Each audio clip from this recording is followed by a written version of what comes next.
कैसे हुआ अधिकार चैप्टर पार्ट 2। विष्णु जी बोले, ठीक है, आप चिंता मत कीजिए, मैं गृह युद्ध समाप्त करने का कोई उपाय सोचता हूँ।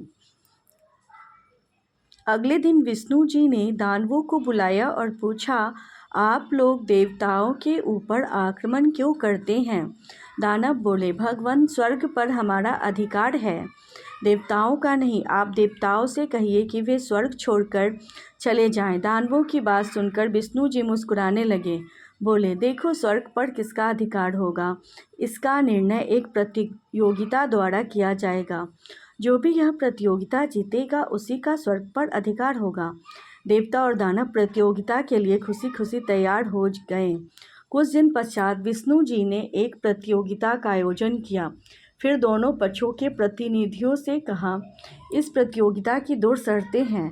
पहली शर्त के अनुसार आप लोगों को बिना हाथ मोड़े ही भोजन करना होगा। दूसरी शर्त के अनुसार भोजन का स्थान अलग अलग होगा। प्रतियोगिता आरंभ हुई। देवताओं और दानवों को भोजन करने के लिए अलग अलग स्थानों पर बैठाया गया। देवता तुरंत समझ गए कि उन्हें क्या करना है। वे आमने सामने बैठ गए और एक दूसरे को भोजन खिलाने लगे।